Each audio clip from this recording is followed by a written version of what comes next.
This is me, Sue Lab Pew. And this is my first episode. Honestly, I didn't plan to start it like this, but after everything happened in my city, after the earthquake, I realized that people outside only know what they see in the news, the headlines, the pictures, the donation posts, but they don't really know what it felt like. For me, as someone who actually been through it, or the earthquake and the aftershock, right now I can't speak naturally. So I write it down when I wanna speak. Yeah. And maybe I need this, or maybe this is how I will start to process everything. Maybe this is how I will find a way to breathe again. So I just want to speak from my heart, from where I am, as someone who live it.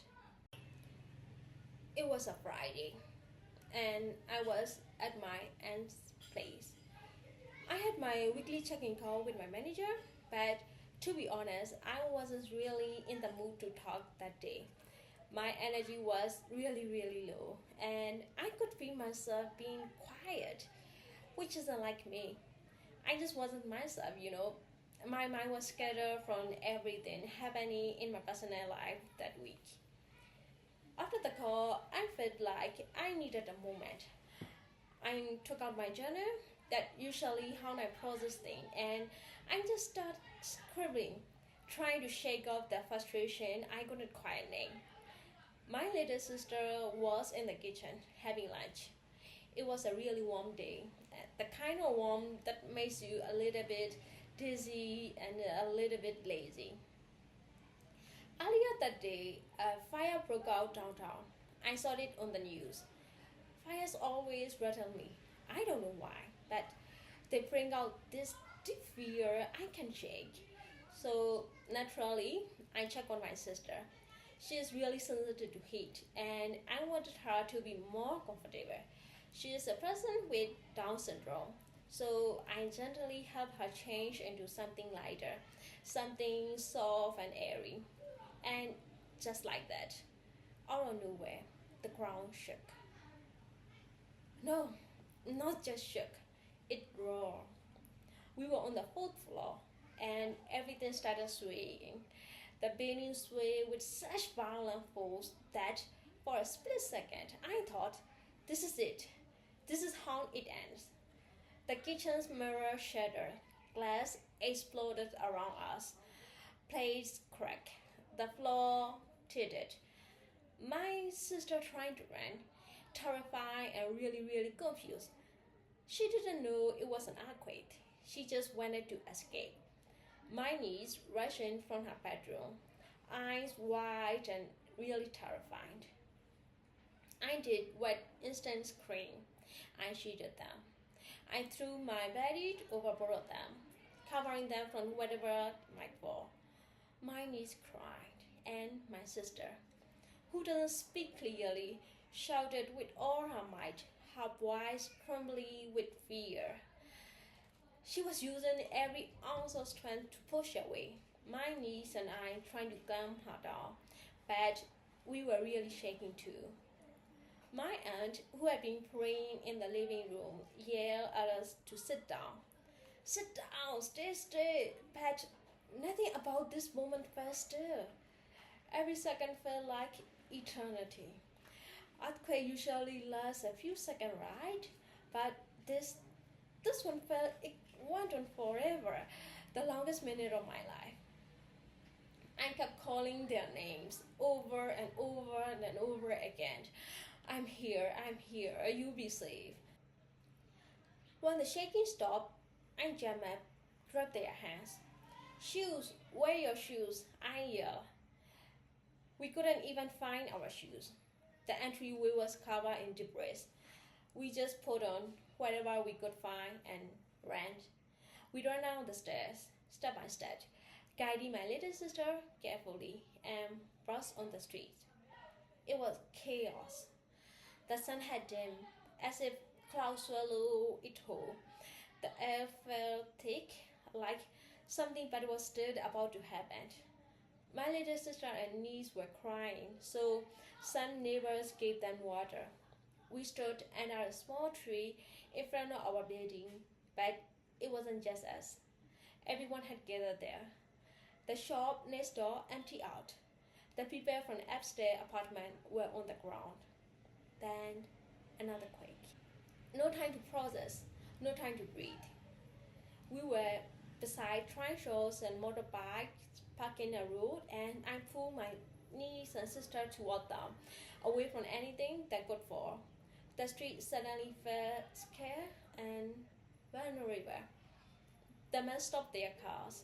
Everyone paused, whatever they were doing, and almost like it was rehearsed, they started praying.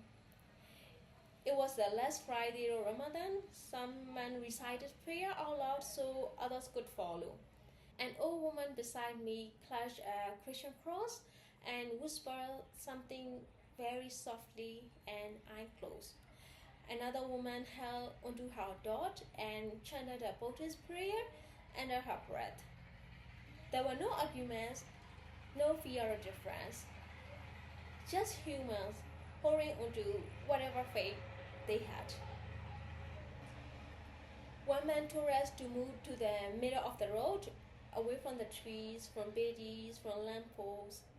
Sit here, he said, almost pleading, anywhere but under something. And I realized none of us had anywhere to run, just the open road and each other.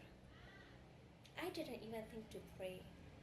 I was just frozen, calling my sister's name over and over, like it was the only thing keeping me grounded.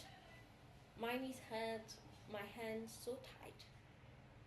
I kept thinking about home, my home. My neighborhood has fewer high-rise buildings. It might be safe. I ran to get my car, parked beside the building. My elder sister, who was at work, rushed over to join us. Seeing her made me feel like we weren't alone anymore. But I couldn't reach my dad. He was out of town. The phone lines were dead. We decided to head home across the city. The city, my city, didn't look like it itself anymore. People were on the streets, crying, calling families. Bricks littered the road. Some building had collapsed. Zito Market, our famous landmark, was gone. One of its buildings had crumbled completely. Power lines dangled like broken limbs. Dust coated everything. Cars were stuck under concrete.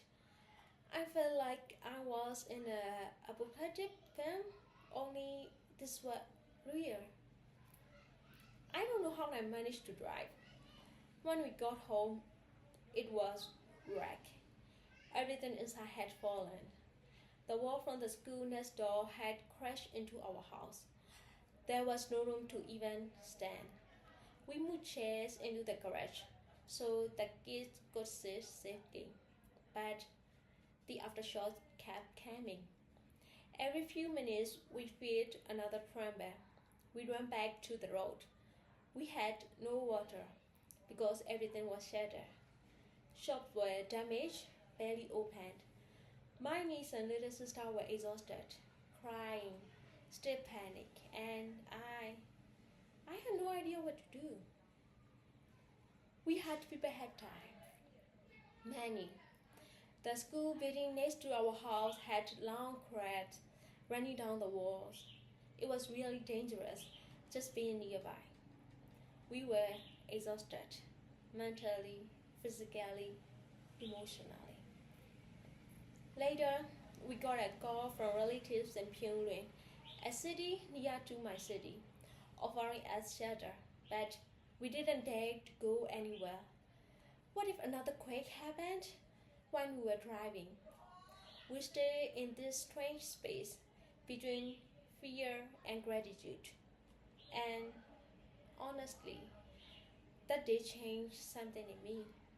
Since that day, I felt Like part of me is still there in that moment, still holding my sister and my niece tight under the kitchen table, still driving through smoke and dust.